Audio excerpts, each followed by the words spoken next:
Hello, I'm Shashank. Today we have Emmanuel Zvada. He is the founder of Third Eye Consulting Group, a renowned speaker and a global leader of HR. Welcome to Emmanuel Zvada. Thank you, Shashank, for having me here. I'm very grateful. And as you said, my name is Emmanuel. I'm a human resources consultant from Africa.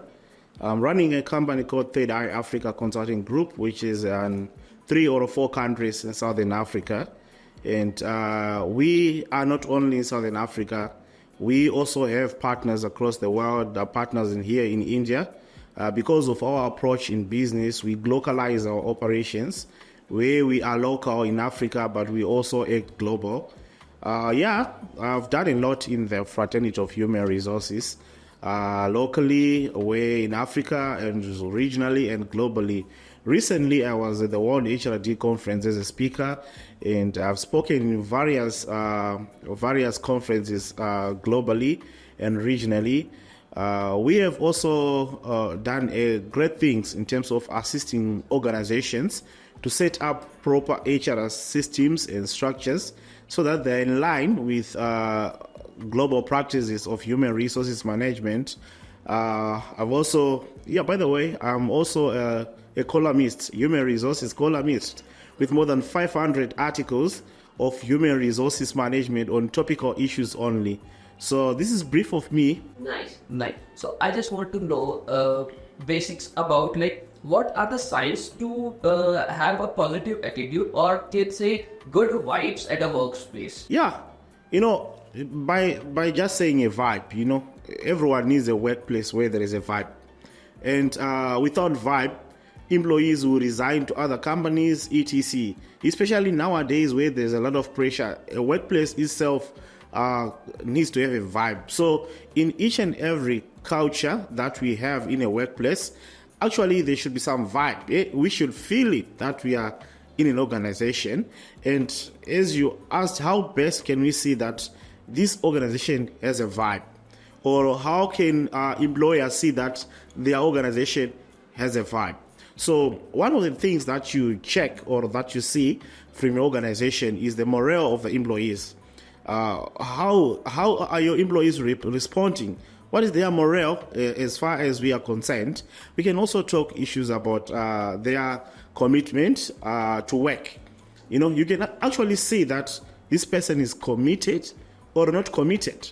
When talk about productivity, when talk about performance, we can put at the level of engagement as well. Are your employees well engaged? So to me, a vibe is not that environment is open to what we can do socially, but to me, a vibe are all the indicators that shows that there is engagement in a workplace, there is happiness in a workplace, workplace happiness. That's why organizations now have happiness managers and also are turning human resources departments into people and happiness departments. Because we want to create that vibe in organizations. We don't want organizations where we are too serious about work. Seriousness about work doesn't guarantee production. So we need people to be happy, at the same time being productive, being engaged, performance coming, as well as motivation. Yeah.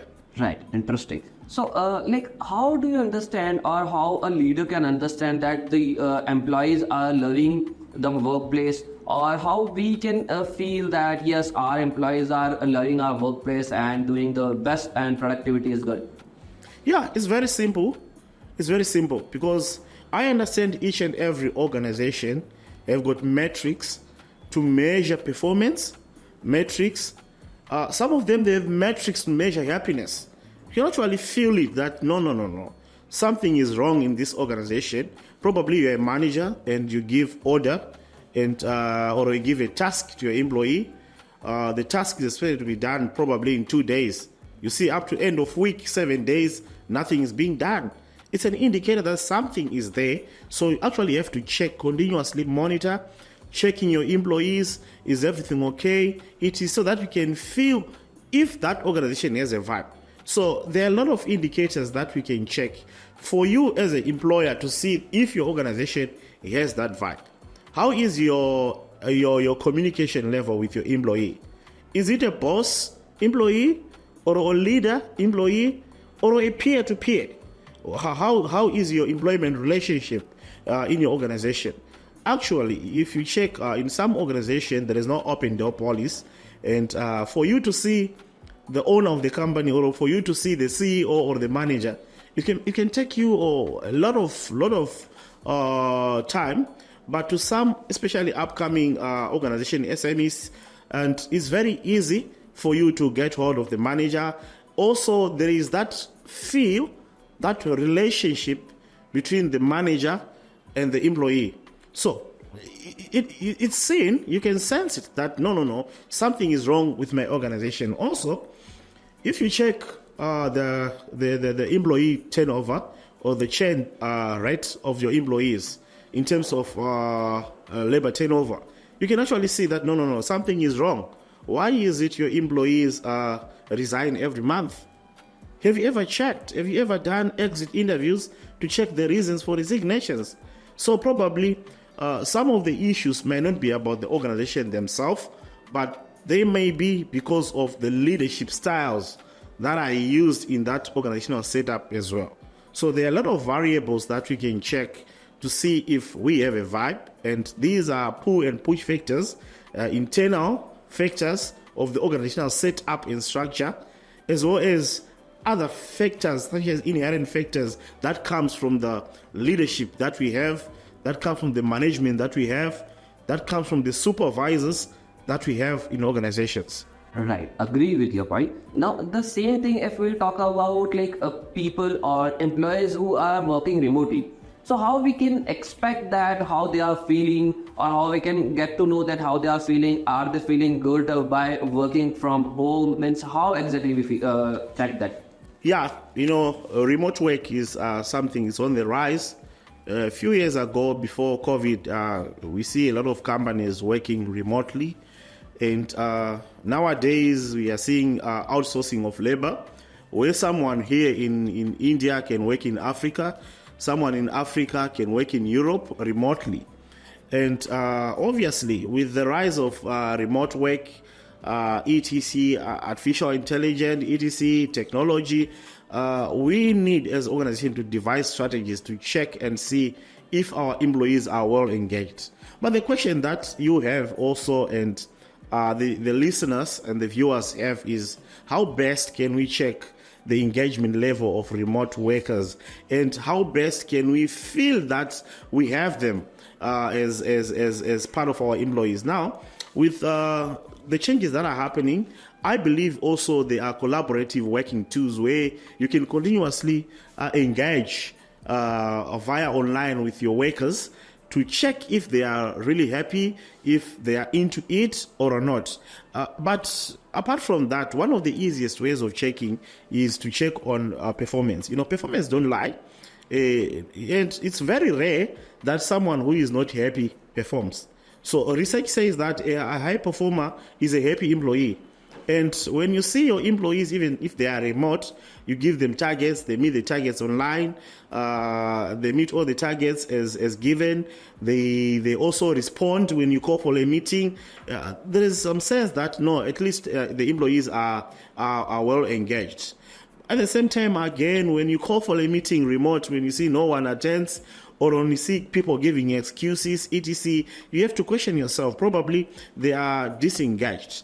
So it's very difficult to keep the remote workers engaged, but it's also easy depending on the systems that you put in place in your organization to make sure that an employee who is working probably in Africa for an Indian company is happy.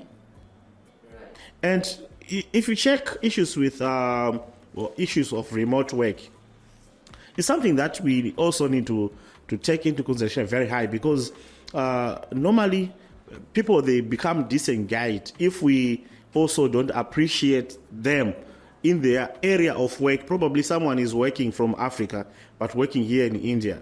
But then if you check on the rates of salary scales, the similar job that the person is doing remotely, maybe is a developer in Africa or is a developer in Europe, probably earning 5,000 etc US dollars, then come to the rupees now, it will be double. So the moment that person hears that some of his colleagues locally are earning more than what he's earning, he become or she become disengaged. So as organizations, we also need to broaden wide our local policies, regionally or locally or globally, to those of our remote workers, so that there is uniformity in what happens. Because we don't want a situation where there is no uniformity in terms of salary gains. Obviously, they will be disengaged. Yeah, so there are a lot of variables that we can talk around, especially on remote work. But mainly, these are the things that I feel. And I also feel that remote work is here to stay to some faculties, IT, developers, etc. Yeah, it's here to stay. And we really need, as employers, to take heed and devise strategies so that we can manage these remote workers. At the same time, not discriminating in terms of salary gains or in terms of the area where the person is working from. Right. So if we follow the same thing, then there is a possibility, like most of the time, the founder of the company or the leader or the manager feels like burning out is the situation. So how can we manage the super productivity of the employees? In terms of burnout, yeah. I would like to say that burnout is avoidable, but at the same time, it's something that is that happens when you don't manage yourself, especially to those who work remotely, to those who we can talk of the Jay-Z's who are mostly used in working online, etc. You know, it's something that can be managed. And personally, I feel burnout is caused by a lot of pressure. Burnout is caused by lack of rest. Burnout is caused by lack of planning as well, planning your time. So you end up overworking yourself unnecessarily. So I feel as organizations or as individuals as well, we need to plan our work. That's why you see in organization in India, they work from some they work 9 to 5, right? 9 to 7. In Africa is 8 to 5, depending with where you are listening from. That's why they have those timelines, because they know that someone cannot continue working from morning till the following day, because issues to do with burnout, issues to do with stress, the well-being, you got affected a lot. So we need time to rest. We need time to work. So we need really to separate all those things. But you'll see that with remote workers now, some of them, depending from the country that they are from, some of them you find them working 2 or 3 jobs. Right. And believe me, how that person is going to survive in terms of burnout or stress. Someone is working from 8 to 5 or 9 to 5, probably in India. Then from 9-10, someone sleeps 2 hours only. They wake up, now working in Europe, online from 10 to 1. So it will affect your health. That's all what I can say. It will affect your health. So I personally feel that measures to address burnout, let's plan our time so that we balance between work. We also balance with life and work. There is time for work. There is time for social activities so that you can reboost, you can rejuvenate yourself. There is also time for family issues. So all those things we need to balance up so that we don't end up thinking of work. You know, they say too much work make John a boredom guy. You know, so we need to differentiate what we are doing at what time. And to me, that's the most recipe for you to avoid burnout. Yes, exactly. Now the thing is, like people face, like we are facing sometimes after COVID, we are facing like to manage work life and making the work culture awesome. So what we should do to make work culture awesome in every situation, in every company? Okay. After COVID, researchers says that a lot of employees didn't go back to work, because most of them, they devised strategies of self-survival. So it was very difficult for them to bring them to say, no, come to work 8 to 5 when someone was working from home, generating money from home, etc. But now, to those that have managed to come to work, there should be strategies to engage them, to motivate them, so that we really keep them. So I feel there are a lot of things that we can do to make sure that we keep our employees engaged, to keep our employees motivated, to create that culture where we feel happy about our organization, where we feel attached to the organization. I normally call these people the evangelists of the organization, someone who have the brand at heart, to an extent that they feel that they are the company. Even they are not the owners, they are the company. They are evangelists of the company. So it goes back to the company culture. Do we have a learning culture? Do we have a culture where we have an interactive culture? Do we have a culture where we can engage our employees? Do we also appreciate our employees, not only financially?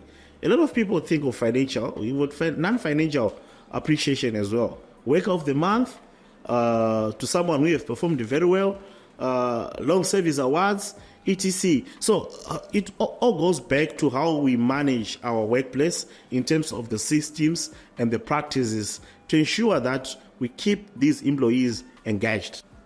But isn't it hard to manage all the employees who are working from home, means to engage them and to keep them engaging? Like, how we can manage them? It's very hard. Believe me, it's very hard. But as employers, we always try by all means, or employers always try by all means to do good in terms of creating a culture that can make remote workers fit into it.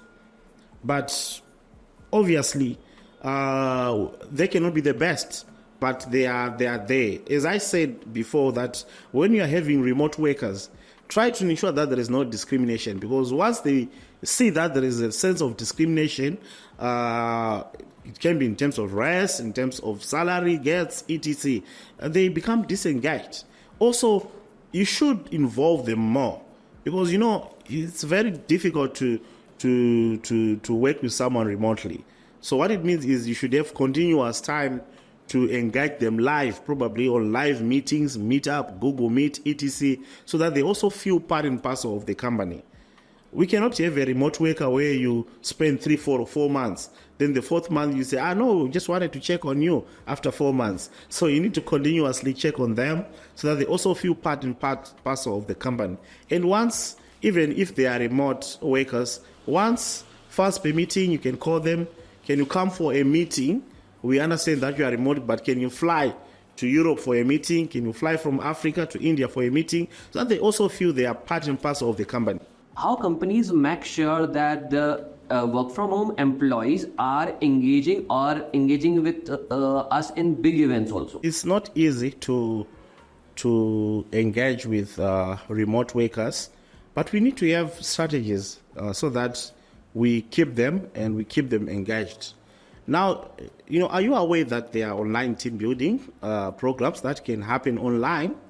And these are some of the things that can be done, to do trainings online, to also offer them learning and development initiatives online, so that they also feel part and parcel. They feel happy. They feel that they are part of the company. And other thing is, I feel that we need to continuously engage or communicate with them live online. It's different speaking to someone online, direct, face-to-face, and just speaking to someone when people mute their videos and you won't even see who the person is. You can't check the facial expressions. You can't check how the people feels even when they speak. So I feel these are some of the things that are key and that needs to be done so that we ensure that we also take care of the remote workers. Just I want to know another thing from these. Like, what are the important feedbacks or improvements can you suggest, to engage the employees or to manage the employees and give them a proper importance and can give a regular feedbacks to them? Yeah, in terms of feedback, it's very difficult for me to really say these are 1 or 2 or 3 feedbacks. But I believe if you're an organization, you may have the survey, satisfaction survey for your workers, both remote and in-house workers. And believe me, from those surveys, if they are very objective, you're going to find out the results of what you need to improve on. Do you need to improve on communication as an organization? Do you need to improve on maybe events that you do, end of year parties, etc.? I know I've brought in the issue of party. I know a lot of people will say, oh, why are you saying parties? So there are a lot of things that you can do and metrics that you can do. But I believe that from your survey that you do as an organization, the results of that survey, normally if a survey is very objective and doesn't let people tell their names who have responded to that survey, you actually get a proper presentation or a true representation of your organization. And from those survey results, that's where you can check to say, oh, it's about customer satisfaction. It's about salary issue. No, it's about working hours. It's about lack of leave days. It's about probably lack of proper communication or bent bosses as well. Some of the employees, they resign not because of salaries, etc., but because of a toxic environment. The environment is not welcoming. It's very toxic. A toxic culture, a toxic manager where, you got bad managers. They don't know how to manage their employees. They are the boss. They are the gods of workplaces, So there are a lot of variables that we can check. But normally, doctors cure when they found exactly what the problem is, as well as human resources consultants and practitioners. We can only diagnose after a survey. But these are just the small things that I've indicated that probably your survey have come out this way or this way. Perfect. Now, as you started saying about the party culture and all, so I just wanted to know, is it a healthy culture? Before COVID, it was parties were celebrating events and cultural events and festivals of the country or maybe of the city. But nowadays, what I feel is culture of having parties are like clubbings, having drinks, having cocktail parties, and these are like a culture in nowadays after COVID, and as we can say Gen Z. So they are more interested in partying, in clubbing. So is it a healthy culture for companies or it is an unhealthy culture? Oh, I wouldn't want to say that it's healthy or unhealthy, but maybe giving my comments on partying in organization. To me, number one, level of engagement is not a variable or cannot be increased because of partying. But then partying in an organizational setup, I understand there's a certain generation that normally likes partying. They can party almost every week if the company has budgets, At the same time, again, it's something that is allowed for you to refresh your mind. But I feel organizations need to have policies in place. Probably we do such events such as a monthly party to celebrate something, not just a party, because there are also funds directed to that. So we need to look microscopically on that subject. Also taking into consideration issues to do with religious tolerance. Previously you said culture, people used to do that once, etc., when there is a big event culturally. But now it's something that is happening here and there. So I feel in an organization, we need to come up with a policy on that to say, when are we going to do the parties? After what has happened, can we do the parties? And who also are the figures in the party? Can we say in an organizational setup, we leave the parties to say, no, Gen Z is go and enjoy yourself, it's a Friday. If it is a workplace party, we need Gen Zs inside, we need the millennials inside. Actually, it should be an inclusive event for the whole organization. And personally, I believe if it is that kind of a party where the manager is there, the senior manager is there, the CEO is there, and a bit formal, everything will be well, because it will be a chance for communicating. It will be a chance also for knowing each other better. But these parties are just saying it's a Friday, we now go party, etc. It becomes a challenge in an organization. Believe me, I remember some other time I had to call another guy. I was called for a company and then to conduct a hearing, disciplinary hearing, because one is going for party on Friday, and Saturday was a working day, but you forgot to sleep. To an extent that when you went to work, he was late for work and he was very drunk that day. So there should be policies regarding that, organizational policies. So I think you have got my side. I'm not disregarding parties. I'm also not saying parties are okay, but I'm only saying they are okay if they are in the framework of the organization. Why are we doing that party as an organization? What are we celebrating? Or do we want our employees to just relax themselves after achieving targets, or just relaxing themselves after a certain level has been reached in an organization? So you can throw a party. It was like about healthy culture, party and clubbing. So recently I'm having one question in my mind, that what do you think about workforce or workplace romance? Thank you.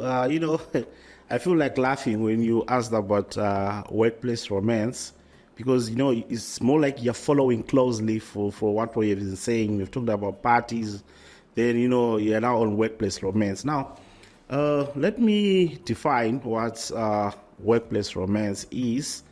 Personally, I feel a workplace romance, there are two words, workplace and then romance. So it's a situation where two people are involved in a romantic relationship at work.